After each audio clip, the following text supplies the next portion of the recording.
இது இன்றைய மன்னா, இன்றைய மந்தா, இது இன்றைய மந்தா, இன்றைய மந்தா தன்னா அன்பாழ்வின் மன்னா.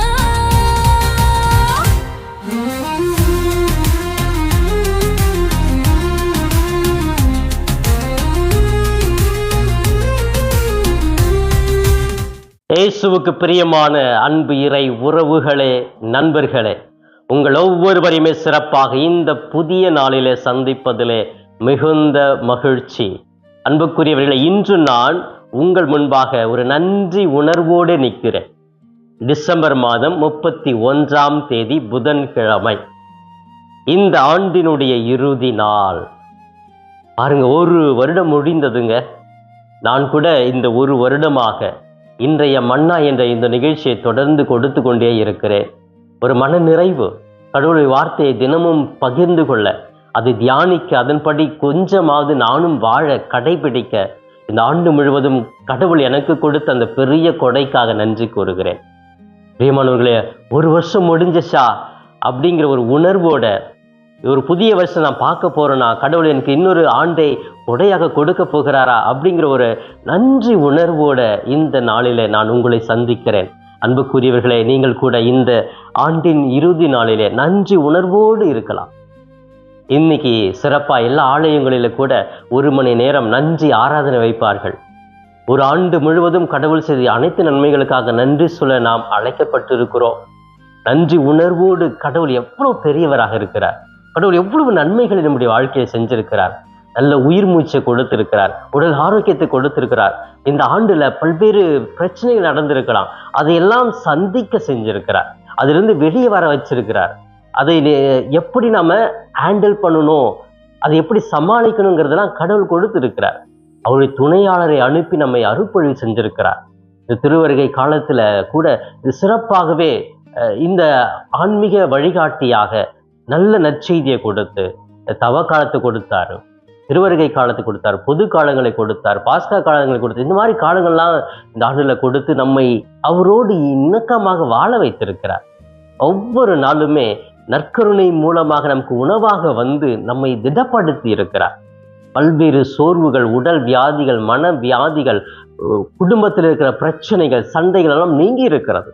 எல்லாத்தையும் நினைச்சு பார்த்தோம் அப்படின்னு சொன்னா, ஐயோ கடவுள் எவ்வளோ பெரிய காரியங்கள் என்னுடைய வாழ்க்கையில் செய்தார் அப்படின்னு நன்றி உணர்வோட நம்ம இந்த நாளில நன்றி புகழ் பாடக்கூடிய அளவுக்கு இருக்க நாம் ஒவ்வொருவருமே அழைக்கப்படுகிறோம். அன்புக்குரியவர்களே, இந்த டிசம்பர் மாதத்தினுடைய இறுதி நாள், இந்த ஆண்டினுடைய இறுதி நாள் நமக்கு என்ன சொல்லுகிறது? கடவுள் நம்மை அன்பு செய்து கொண்டே இருக்கிறார். அவருடைய அன்பினால் தான் நாம் வாழ்ந்து கொண்டிருக்கிறோம். அவருடைய இரக்கத்தினால் நாம் ஒவ்வொரு நாளும் ஊன்றப்பட்டு பலனையும் ஆற்றலையும் அனுபவிக்கிறோம் என்று சிறப்பாக இந்த நாளிலே கடவுளை போற்றி புகழ்வோம். நன்றி நன்றி நன்றி என்று நாள்தோறும் பாடிடுவோம். நன்றி நன்றி நன்றி என்று நாள்தோறும் பாடிடுவோம். வல்லவரே நல்லவரே, நன்றி நன்றி நன்றி என்று நாள்தோறும் பாடிடுவேன். நாம் பிரியமானவர்களே, நன்றி நன்றி என்று நாள்தோறும் நான் இன்னைக்கு பூரா பாடிக்கிட்டே இருக்கணும்னு தோணுது. ஏன்னா அவ்வளவு நன்மைகளை நான் அனுபவித்திருக்கிறேன், அவ்வளவு நன்மைகளை நீங்களும் அனுபவித்திருக்கிறீர்கள். நன்றி உள்ள பிள்ளைகளாகவே இருப்போம். எனவே இந்த ஆண்டு முடிந்ததே அப்படின்னு பெருமூச்சு விடுறது, ஐயோ இந்த ஆண்டு முழுவதும் என்னோடு ஆண்டவர் இருந்து என்னை வழி நடத்தினாரே என்ற உணர்வோடு, நேர்மறை எண்ணங்களோட இந்த நாளை கூட ஆண்டவரிடம் சமர்ப்பித்து நன்றி பெருக்கோட மகிழ்ந்திருக்க நான் உங்களை அழைக்கிறேன். அன்புக்குரியவர்களே, இந்த டிசம்பர் மாதத்திலே பல்வேறு நல்ல நிகழ்வு நடந்தது. இயேசுவினுடைய பிறப்பு, இந்த மீட்பு ஒளி நம்மை தேடி வந்து நமக்கு விடுதலை கொடுத்தது.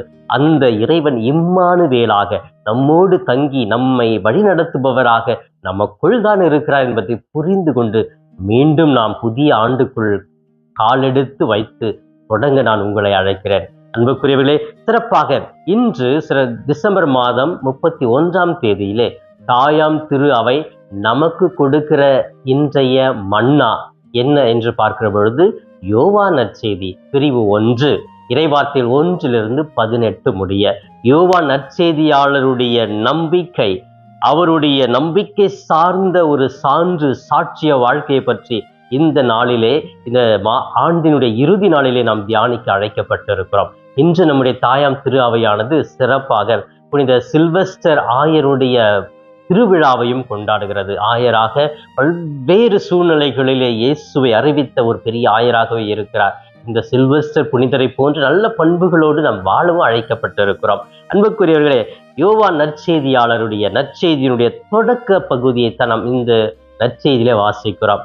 வாக்கு கடவுளோடு இருந்தது, அந்த வாக்கு தான் கடவுள், அந்த வாக்கு மனிதரானார், நம்மிடையே குடிகொண்டார் என்ற ஒரு தொடக்கத்திலே கடவுள் எப்படி இருந்தாரு? வார்த்தை வடிவில் இருந்தாரு. அந்த வார்த்தை வடிவில் எல்லாத்தையுமே பேசுறாரு. அந்த இறைவாக்கினர் வழியாக அந்த வார்த்தை பேசிக்கொண்டே இருக்கிறார். இப்படி திருமுழுக்கு யோவான் மூலமாக எனக்கு முன்பாகவே தோன்றியவர் ஒருவர் இருக்கிறார், அவரே கடவுள், அவருக்காக ஆயத்தமாக இருங்கள், அவர் நம்மை நாடி வரப்போகிறார், மீட்பை கொண்டு வரப்போகிறார் என்று திருமுழுக்கு யோவான் கடவுளை பற்றி சொல்லுகிறார். எனவே மாசு மறுவற்ற ஒரு கன்னியினுடைய வயிற்றிலே கடவுள் பிறக்க போகிறார், பிறந்து அவர் மீட்பை கொடுக்க போகிறார் என்று அந்த அன்னை மரியாளுடைய பிறப்பை பற்றியும் சொல்லுகிறார். மீண்டுமாக இவரே இந்த மானிடத்துக்கு மீட்பை கொண்டு வரப்போகிறவர், மக்களுடைய பாவங்களை கழுவ வந்தவர், அவர் எல்லா பாவங்களையும் கழுவி மீட்க வந்தவர், தன்னுடைய உயிரையும் கொடுக்க இருக்கிறார் என்று சொல்லி நற்செய்தியாளர் யோவான் அழகாக அந்த வார்த்தையான கடவுளை பற்றி அப்படியே அழகாக ஒரு லாஜிக்கா சிஸ்டமேட்டிக்கா கொண்டு வராருங்க. அந்த ஒரு நற்செய்தி தான் நமக்கு பெரிய நம்பிக்கை கொடுக்கிறது. இந்த நற்செய்தி படிப்பவர்களுக்கு நம்பிக்கை கொடுக்கிறது. எந்த அளவுக்கு இந்த நற்செய்தியாளர் யோவானுக்கு நம்பிக்கை இருந்தால் கடவுளை பற்றி இவ்வளவு தெளிவாக சொல்லி இருப்பார் பாருங்க. ஏன்னா நற்செய்தியின் தொடக்கத்திலேயே கடவுளுடைய வல்லமையை அழகாக கொடுக்கிறார். கடவுள் எப்படி இருக்காரு, எந்த மாதிரி இருக்காருன்னு தொடக்கத்தில் யாருக்குமே தெரியல.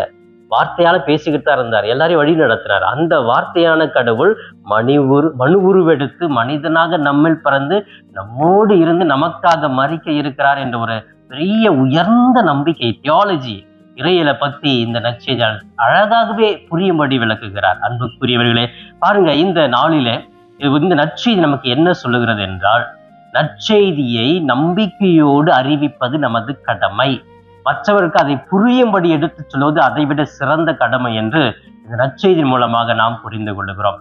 கடவுள் வலிமை வாய்ந்தவர், கடவுள் வார்த்தையான கடவுள் இன்று நம்மோடு மனு உருவெடுத்து நமக்குள் இருக்கிறார், அவருடைய துணையாறு நமக்குள் இருக்கிறது, அது நம்மை வழி நடத்துகிறது என்ற உண்மையை புரிந்து கொண்டு சிறப்பாக இந்த வார்த்தையான கடவுளுடைய வார்த்தையை போதிப்பதிலும் அதன்படி வாழ்வதிலும் நான் என்னையே முழுமையாக ஈடுபாட்டோடு ஐக்கியப்படுத்துகிறேனா என்று சிந்திக்க வேண்டும்.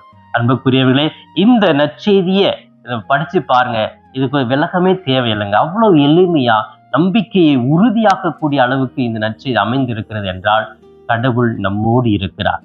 எனவே நம்மோடு இருந்ததுனால்தான் இந்த ஒரு ஆண்டு காலமாக நம்ம பல்வேறு நன்மைகளை அனுபவித்திருக்கிறோம். கடவுள் நம்மகிட்ட இல்ல, தூயாவை நமக்குள்ள செயல்படல அப்படின்னா இந்த ஆண்டு நம்ம நிறைவு செஞ்சிருக்க முடியாது. தவறாக இருக்கலாம், ஆனால் இதுதான் உண்மை. நம்ம எத்தனையோ மக்கள் நம்மோடு இருந்தவங்க இன்னைக்கு இல்லாம கூட இருக்கலாம். நல்லா உடல் சுகம் இருந்தவங்க இன்னைக்கு உடல் சுகத்தோடு இல்லாம இருக்கலாம். இது எல்லாமே கடவுளுடைய திட்டம் தான். பாருங்க, நம்ம இன்னைக்கு இந்த நிலைமையில வச்சிருக்கிறாரு அப்படின்னாலே அது இறைவன் நம்மோடு இருப்பதனுடைய அடையாளம். வார்த்தையான கடவுள் நம்மோடு செயல்படுகிறார் என்பதனுடைய அடையாளம் என்பதை புரிந்து கொண்டு இன்னும் என்னுடைய ஆண்டவர் எனக்கு பல்வேறு நன்மைகளை செய்வார் என்ற நம்பிக்கையோடு வாழ முயற்சி எடுக்க வேண்டும். இதோ இந்த ஆண்டினுடைய இறுதியிலே சிறப்பாக நன்றி உணர்வோடு இருக்கிற நாம் தொடர்ந்து இந்த கடவுள் நம்மோடு இருந்து வழிநடத்துவார் என்ற நம்பிக்கையை ஆழப்படுத்தி வாழவே இந்த வாசகம் நமக்கு அழைப்பு விடுக்கிறது. அன்புக்குரியவர்களே, சிறப்பாக இந்த நாளில இறைவனுக்கு நன்றி கூறுவதோடு நிறுத்திவிடாமல் அந்த இறைவனை மீது இன்னும் ஆழமாக நம்பிக்கை வைத்து எல்லா சூழ்நிலையும் இவர் தான் எனக்கு, இந்த உலகத்துல எதுவுமே வேற எதுவுமே எனக்கு கிடையாது, நிலையானது அப்படின்னு சொன்னா கடவுள் மட்டுமே, அவருடைய இரக்கம் மட்டுமே, அவருடைய நல்ல பண்புகள், அவருடைய வார்த்தை, அவருடைய நற்கருணை மட்டுமே எனக்கு நிரந்தரம் என்பதை புரிந்து வாழ முயற்சி எடுப்போம். அன்புக்குரியவே, சிறப்பாக இதோ இந்த நாளிலே, இந்த ஆண்டின் இறுதியிலே கண்களை மூடி நன்றி உணர்வோடு கடவுளுக்கு நன்றி சொல்லி ஜெபிக்கலாமே. எங்களை நேசிக்கும் எங்கள் தாயும் தந்தையுமான இறைவா, உம்மை போற்றுகிறோம், வாழ்த்துகிறோம், ஆராதிக்கிறோம், நன்றி கூறுகிறோம். இந்த ஆண்டின் இறுதி நாளிலே டிசம்பர் 31 உம்மை நாங்கள் ஆராதிக்கிறோம், நன்றி கூறுகிறோம். எங்களுடைய உள்ளத்தின் ஆழத்திலிருந்து கோடிக்கணக்கான நன்றிகளை சமர்ப்பிக்கிறோம். அந்த அளவுக்கு அற்புதங்களை, அதிசயங்கள் நாங்கள் எங்களுடைய வாழ்க்கையில் அனுபவித்திருக்கிறோம். உமது வார்த்தையை தியானித்திருக்கிறோம். நற்கருணை உட்கொண்டு பலனோடு சக்தியோடு வாழ்ந்து கொண்டிருக்கிறோம். நன்றி இயேசுவே. எங்கள் குடும்பத்தை ஆசீர்வதித்ததற்காக நன்றி. எங்களுக்கு நல்ல வாழ்வை கொடுத்ததற்காக நன்றி. நல்ல தாய் தந்தையை கொடுத்ததற்காக நன்றி. நல்ல வேலை வாய்ப்பை கொடுத்ததற்காக நன்றி. நல்ல வருமானத்தை கொடுத்ததற்காக நன்றி. நல்ல உறவுகளை கட்டி எழுப்ப செய்த கிருபைக்காக நன்றி. நாங்கள் எடுத்த முயற்சிகளில் வெற்றி காண செய்வதற்காக நன்றி. எங்கள் வாழ்க்கையிலே பயண வெளியே துணையாக இருந்து எங்களை பாதுகாத்ததற்காக நன்றி.